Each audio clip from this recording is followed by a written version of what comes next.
Tic-tac, tic-tac, tic-tac. Aquele relógio, o famoso relógio do medo, o relógio do pânico, o relógio da Polícia Federal batendo na porta, começou a tocar na cabeça não apenas do ex-presidente da República, Jair Bolsonaro, mas de grande parte de seus aliados mais próximos, apoiadores, patrocinadores e inclusive nomes dentro da mídia.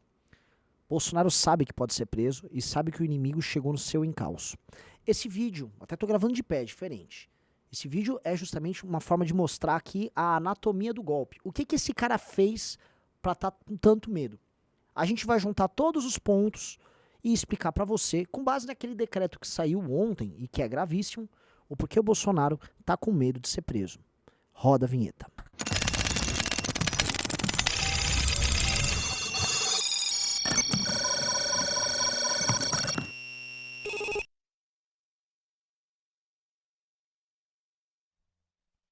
Galerinha, vou lembrar pra vocês, tá, que graças ao Clube MBL, graças ao apoio que vocês estão dando assinando o Clube MBL, que é R$1 por dia, uma merreca, a gente conseguiu montar uma equipe que tá dando informações de bastidor, a gente tá oferecendo pra vocês essas informações de bastidores, e com essa equipe de inteligência a gente tá refinando a nossa produção. Então a produção lá pro clube tá melhor, tá grande, tá intensa, e a produção aqui pra vocês também. E a gente vai vir com uma coisa especial que, enfim, nós estamos tentando montar agora uma equipe especial pra acompanhar essa operação da muito possível prisão do Bolsonaro e de seus aliados, tá?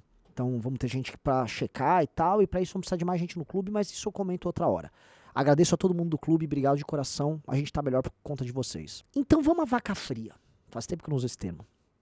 Eu vou falar com vocês com base nesse diagrama que eu montei aqui, tá? E esse diagrama, ele vai mostrar de forma histórica como o Bolsonaro trabalhou, tá?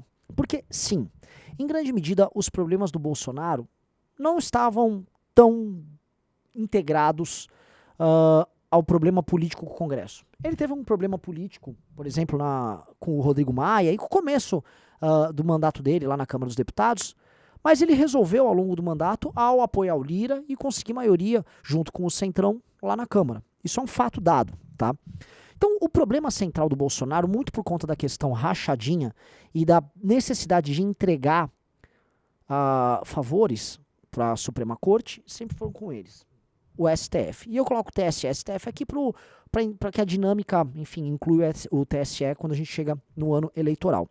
Mas o fato é o seguinte, ao longo de todo esse tempo, de 2019 para cá, a gente já vem denunciando que o Bolsonaro queria criar um aparato de ação política para pressionar e apertar tanto as Forças Armadas para que elas autorizassem um golpe, quanto o TSE e o STF, especialmente o TSE agora, tá? Eu digo as Forças Armadas porque desde o início a tensão com as Forças Armadas é grande. O Mourão foi cancelado no começo do mandato do Bolsonaro, Santos Cruz foi tocado para fora do governo, Vilas Boas já tinha sido cancelado, e isso era uma coisa que o Olavo de Carvalho tocava. O Olavo de Carvalho sempre chamava as Forças Armadas de traidoras porque elas não agiam em nome do plano golpista do senhor Jair Bolsonaro. Porém, o que o Bolsonaro precisava fazer no começo? Ele precisava ter essas duas coisas. Um núcleo midiático operacional, uma militância operacional e ativa ligados a ele. A militância já explicou o que aconteceu. Antigamente a militância ela lutava por causas. Era pela Lava Jato, foi pelo impeachment da Dilma, pela prisão do Lula. E essa militância, o Bolsonaro falou, não, sai fora a MBL, sai fora, vem pra rua, sai fora todo mundo, é pra ser a militância do mito. E na prática essa militância virou a militância do Bolsonaro. Para fazer esse convencimento, ter uma militância que se tornou, vamos dizer, uma massa de bolsonaristas alucinados, ele precisou ter um núcleo midiático, que começou apenas com a internet, no começo do mandato dele, e já vinha de antes, com os influenciadores, com os cancelamentos que eles tocavam, mas depois, quando eles puderam ter acesso para valer a grana da Secom e fazer as escolhas e a distribuição do recurso, eles trouxeram para perto a Rede TV, e em certa medida o SBT e principalmente a Rádio Jovem Pan, que se tornou o grande aparelho midiático da revolução bolsonarista. E a dinâmica fica muito clara sempre. O núcleo midiático, desde do Covid, atacava diretamente o STF, e o STF foi convertido em inimigo público, claro. O núcleo midiático pautava a militância, e a militância, ela fazia ataques também ao STF, e houve os famosos 300 ali da Sarah Winter, mas era sempre de uma maneira meio deslocada. Porque aqueles ataques ao STF naquele período eram ataques ainda extemporâneos, tá? O objetivo sempre da militância era criar um clima de caos para incentivar algum tipo de ação nas Forças Armadas. E sim, Forças Armadas que Bolsonaro precisava infiltrar, colocar suas pessoas lá dentro e tocar. Vocês vão lembrar que no final de 2020, o Bolsonaro trocou o comando das Forças Armadas e naquela época se falava em golpe já, porque ele estava muito insatisfeito com o fato das Forças Armadas não atenderem ao seu interesse. E isso é importantíssimo. Outra coisa que aconteceu no final de 2020, tá? Então ele reforçou a posição dele aqui. No final de 2020, o Bolsonaro consegue fazer o acordo com o Centrão, fecha com Arthur Lira, e aí ele monta um núcleo político para poder atuar. E ele resolve a questão política dele.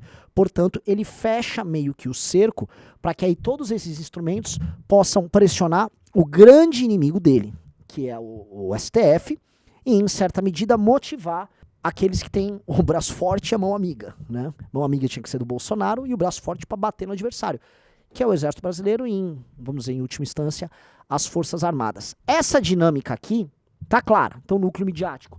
YouTubers, formadores de opinião, Rádio Jovem Pan, aí tem Constantinos, Figueiredos e tal, operavam de acordo com o contato direto que eles tinham com o Planalto. E assim, você via a live do Bolsonaro, ele fazia com a caneca do Pingos nos Is. Pingos nos Is transmitia a live do Bolsonaro e ficavam interpretando os fatos, isso já há bastante tempo. Olha o que o presidente falou. E tratando o STF como inimigo. O STF que já era tratado como inimigo desde a época, vocês vão lembrar muito bem, do Covid. Tá? Militância que só cresceu e que se tornou novamente um instrumento de ação clara do bolsonarismo, a ponto de, em 2021, ter havido a primeira tentativa de golpe do Bolsonaro na manifestação do 7 de setembro, o famoso eu autorizo, e o núcleo político sendo formado não só com os certos nomes do Centrão, mas os deputados que eram do Bolsonaro, que foram pro PL, que estavam no Aliança, no União Brasil, antigo PSL, e foram pro PL, e alguns nomes do Partido Novo que servem à causa, tá? E aí a gente tem que falar desse evento que eu citei de 2021, que foi o 7 de setembro, porque foi o primeiro momento em que as coisas esquentam bastante. E a gente vai trocar o slide aqui. Vamos lá, eu adorei que a produção colocou o fundo já amarelo, ou seja, estava azul, calminho, amarelo, a coisa já começou a esquentar. Porque nós temos isso aqui, ó. Naquela época, a crise entre Bolsonaro e o STF ganha contornos diferentes, porque Bolsonaro começa também a atacar a urna. E 2021 foi um ano em que o discurso do Covid diminui e sobe o discurso sobre urnas fraudadas. Ele já começa a falar muito disso. Ele também começa a reclamar que o Alexandre de Moraes estava indo para cima da turma dele. Houve aquele caso do Daniel Silveira, todas as prisões envolvendo militantes do bolsonarismo. E aí o Bolsonaro achava que tinha que agir. Convocam-se os caminhoneiros, ou seja, a militância que está pegando fogo, acha que é o momento, era o 7 de setembro, cria-se o discurso do eu autorizo, a turma do núcleo midiático participa ativamente das convocações, eram convocações que aconteciam na Rádio Jovem Pan diariamente, a cobertura insana daquilo, políticos bolsonaristas participando, Eduardo Bolsonaro, inclusive, participando ativamente do quebra-quebra na frente do STF, e é o primeiro momento que eles tentam criar a seguinte estratégia: um caos para motivar a ação das Forças Armadas, tá? E de fato, as manifestações foram muito grandes. Essas imagens que vocês estão vendo aí são da Paulista, tá? São manifestações que depois das que a gente organizou pelo impeachment da Dilma, foram as maiores que já tiveram. É importante salientar isso. Os caras botaram muita gente na rua sob o lema do eu autorizo. Autoriza o quê, né? O Bolsonaro usar a sua caneta já à época para convocar as Forças Armadas e darem um golpe. Era a tensão do momento, só que quando o Bolsonaro foi confrontado naquele momento com o dilema vou agir ou não vou agir, o Xandão foi pra cima. Ele fica com medo, recua e pede ajuda pro Michel Temer. E aí aquela famosa carta que o Michel Temer redige lá pro Bolsonaro, o Bolsonaro fala ao telefone com o Alexandre de Moraes, ele fala chorando, ou seja, ele recua e é humilhado. É também naquele episódio que o Rodrigo Constantino fica muito bravo e reclama que o Bolsonaro foi frouxo, e aí deu alguns minutos ele teve que apagar o tweet, dizer que estava bêbado, beber um pouquinho, né? Mostrando que esses caras, eles estavam realmente incendiários, né? Mas o clima de lá pra cá manteve-se incendiário porque vinha a eleição. E na eleição é muito importante que seu núcleo midiático e seu núcleo de militância fiquem engajados. E eis um ponto agora que é novo na análise, né? O núcleo político da ação do Bolsonaro, ele se torna maior e mais completo. Como eu descrevi ontem no News, veja só vou falar do estado do Distrito Federal, no caso. Ele conseguiu fazer a vice do Ibanez para a eleição de 2022, então ele combina com meter a vice do governador, junta a Damares como senadora na mesma chapa, reforçando o casamento, a aliança, e deixa combinado de transformar o Anderson Torres, seria o seu ministro da Justiça, no secretário de Segurança Pública, comandando uma polícia que era reconhecidamente a mais bolsonarista do Brasil. Ou seja, o exemplo que eu dei, inclusive, para o Kim foi: o Bolsonaro pega e toma, junto com o Ibanez, o controle da Cidadela, onde está o castelo, né, onde estão os poderes, e fica, inclusive, com o controle de abrir e fechar o portão do castelo. Foi isso que o Bolsonaro teve, junto com esse acordo feito com o Ibanez. Então, o bloco político do Bolsonaro fica extremamente poderoso. Ele também se reforça junto com o Valdemar da Costa Neto e ele vai para as eleições com esse clima profundamente acirrado, organizando suas motociatas, mantendo a militância num clima insano e levantando cada vez mais os discursos que as urnas eram fraudáveis. Ele vai para a eleição falando que as urnas seriam fraudadas. E qual era o objetivo? Não apenas ganhar a eleição, porque o Bolsonaro quase vence a eleição. E aqui fica claro que com o fortalecimento do núcleo político dele e com a capacidade que ele teria nesse processo de aparelhar as Forças Armadas com mais um mandato, era, não digo inevitável que ele desse um golpe, mas as chances do golpe no segundo mandato do Bolsonaro, elas para mim passariam de 50%. Seria a ideia fixa do Bolsonaro. Até porque, conforme ele legou essa crise econômica, ele gastou demais no primeiro mandato, ele legaria uma crise econômica para o segundo mandato dele, ele não teria respostas econômicas para dar, haveria crise e ele apenas trabalharia para gerar uma oportunidade político-histórica na crise, agora de 2023 em diante, para poder dar esse golpe. Então, para mim tá claro para todo mundo, tá claro para a turma do STF, e aliás, a turma do Clube MBL que tá vendo isso diz, é consenso entre ministros do Supremo e políticos importantes em Brasília que é isso. Esse é o golpe. O que eu tô falando aqui para vocês é que o que os tomadores de decisão agora em Brasília acham, tá? Só que eu tô esclarecendo e trazendo algumas nuances que todo mundo precisa ter. Aí, né, veja, foi o fato mais triste pro Bolsonaro foi ele ter perdido a eleição, porque ele achava que iria ganhar a eleição. Ele perde a eleição e aí ele parte pro plano B dele, que era, ao longo dos 2 meses que haveria entre a derrota eleitoral, no final de outubro, e o fim do mandato dele, no dia 31 de dezembro, ele teria que esquentar muito, mas ele tinha que botar fogo no país para que ele conseguisse mobilizar as Forças Armadas para o seu golpe. Tá? E você entende? Durante esse processo, ele já estava atacando e deslegitimando o TSE e o STF, falou que as eleições foram fraudadas, isso ele deixava meio que claro, meio que implícito em tudo que ele fizesse, a militância toda falava isso. Ah não, houve o radiolão, que depois foi comprovado que não houve. Não, olha só, o TSE só ataca a gente, não ataca o adversário do PT e tal.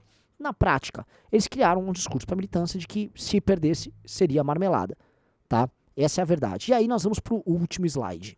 E vamos lá, eis o estágio final da intentona golpista. Tudo ficou inflamado, tudo ficou vermelho, até nosso cenário tá com a luz vermelha, o bicho pegou, tá? Tá tudo pegando fogo e a gente tem alguns elementos novos aqui, tá? Nós temos o decreto. E por que eu falo decreto? Veja, o Bolsonaro já tinha criado antes a mítica da caneta dele. Ah, minha caneta é poderosa, que ele tinha uma espécie de duelo de caneta com Alexandre de Moraes, né? Mas, nesse pós-eleição, todos eles, os bolsonaristas, começam a falar da caneta. O famoso vídeo do carinha do canal Hipócritas, do ai, ai, ai, ai, tá chegando a hora, com a caneta do Bolsonaro, porque o Bolsonaro iria agir. Bolsonaro faria uso da sua caneta. A caneta, conforme vazou esse decreto que tá aí, deixa muito claro, e vou explicar o que era o decreto. Era um decreto de estado de defesa com, vamos dizer, abrangência específica. Ele ia decretar o estado de defesa, que é uma coisa que acontece quando você está tendo, sei lá, uma guerra civil, e esse estado de defesa era restrito ao TSE, ou seja, o Bolsonaro emitiria um decreto, e aí as Forças Armadas, sem aguardar a ação do Congresso, elas iriam agir no TSE, e iria ser montado uma espécie de um conselho eleitoral, composto por 8 nomes das Forças Armadas, mais o presidente da República, e outros nomes que ele ia colocar ali, compondo a maioria dele. Provavelmente ele iria presidir esse conselho, e esse conselho iria pegar as falcatruas dentro do TSE e do STF. Eles também iam fazer quebra de sigilo fiscal, bancário, telemático, telefônico de todo mundo envolvido no TSE, e o golpe estaria dado. Esse seria o ato institucional número 1 do golpe do Bolsonaro. Então, aquele documento é um documento golpista, e a gente tá vendo os bolsonaristas falando, não, veja só, mas aí ele disse que recebeu. Ué, mas como vocês estão vendo nessa matéria aqui que tá na tela, o Valdemar da Costa Neto confirmou o teor dessas conversas. O Valdemar da Costa Neto, presidente do partido, e o mesmo Valdemar da Costa Neto, que pertence a este núcleo político, que entrou com uma ação questionando o resultado das eleições e tomamos 20 milhões de multa. Ou seja, o núcleo político do Bolsonaro estava agindo. Como mostra essa matéria do Metrópolis, que vocês estão vendo aí na tela também, o núcleo político agia, em grande medida, numa casa que o PL alugava. Então como é que funcionavam essas ações? O Valdemar da Costa Neto, núcleo político, atacava ali, nesse pós-eleição, com uma ação ao STF.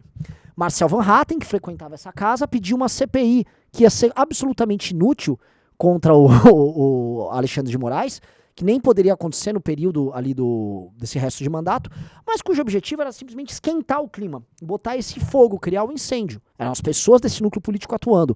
Núcleo midiático, Paulo Figueiredo, apontando quais os generais das Forças Armadas não estavam agindo em nome do golpe, não eram patriotas, faziam as pessoas irem na casa dos generais, como foi o caso do general Freire Gomes. Foi pressionado por quem? Pela militância, que logo após as eleições começou a ir para as ruas, começou a bloquear as estradas, foram para frente dos quartéis das Forças Armadas, porque eles entendiam que quem tinha que agir era a Força Armada.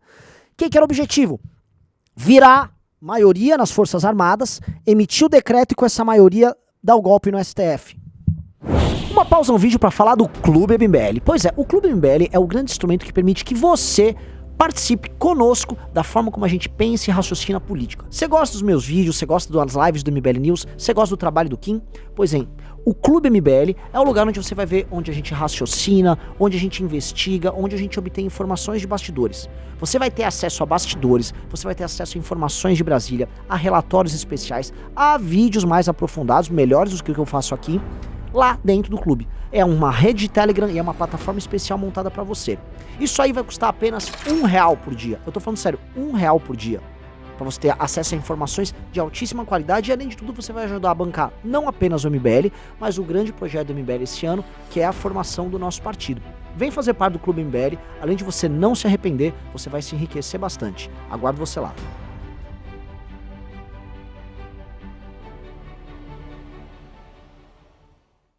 É isso, meus amigos. O plano era esse, os elementos estão dados, documentos já foram levantados, mas se você não acha o documento suficiente, o que você me diz da declaração do presidente do PL, Valdemar da Costa Neto, confirmando o teor do documento, que era esse decreto golpista? Mas tinha mais coisas. Eles invadiram, a militância invadiu a Polícia Federal, a militância agia botando fogo, a militância buscava o caos. Rodrigo Constantino falava GLO, gato lesmo ornitorrinco, o que era isso? Garantia da lei da ordem, caos, resolução do caos, mediante quem? Bolsonaro, Forças Armadas. Houve um homem que tentou um atentado terrorista, e ele mesmo falou, eu fiz isso pro Bolsonaro meter um estado de defesa, mesmo teor, decreto. Tá muito claro, meus amigos, e assim, é óbvio que foi uma ação articulada durante todo esse tempo, durante todos esses anos, e eu preciso que você compartilhe esse vídeo, dê like mesmo, porque mais claro do que isso não dá pra ficar. Essa ação articulada partiu do Planalto, sempre. E o Bolsonaro vai ter que ser responsabilizado por isso. Na verdade, como tudo isso falhou, esse plano falhou, essa turma aqui ficou solta, este cara aqui foi para os Estados Unidos, uma parte do núcleo político, que ainda estava sob o comando de Brasília, resolveu ser permissivo com essa ação da militância, e provavelmente eles foram permissivos com a ação da militância como uma atitude desesperada, porque o Bolsonaro estava com medo de quê? Com as recentes quebras de sigilo bancário, fiscal e telefônico de aliados próximos a ele, essa trama já estaria sendo descoberta e o Bolsonaro sabia que ia ser pego de qualquer forma. Militância age, também buscando uma ação das Forças Armadas, mas ela age invadindo os 3 poderes. E, na verdade, eles apenas entregaram o poder a esta turma aqui, que foram destruídos e empoderados. Você teve o prédio destruído, mas a instituição ficou empoderada. E agora, com essa trama toda desvelada, algo muito engraçado vai acontecer, que já se menciona, isso a gente levantou já no Clube MBL, o uso da famosa teoria do domínio do fato, que foi usada para prender os envolvidos do mensalão, e essa teoria pode ser usada para prender o Bolsonaro. Todos os envolvidos nessa trama, meus amigos, têm chances grandes de irem para a cadeia. Tá? É uma das situações mais graves da República. E eu espero que vocês finalmente entendam a gravidade, finalmente entendam a trama, a gente desenhou para vocês, e se possível mandem isso para familiares, amigos, para que eles possam entender e sair desse véu de ilusão. Bolsonaro sempre quis dar um golpe. Então antes de você ficar falando, ai, os comunistas estão aí, eles querem dar um golpe, não sei o quê, entenda, o político de estimação de muita gente tentou isso com a ousadia que nunca ninguém teve desde o golpe de 64. Espero que vocês tenham gostado. Beijos e abraços para todos vocês.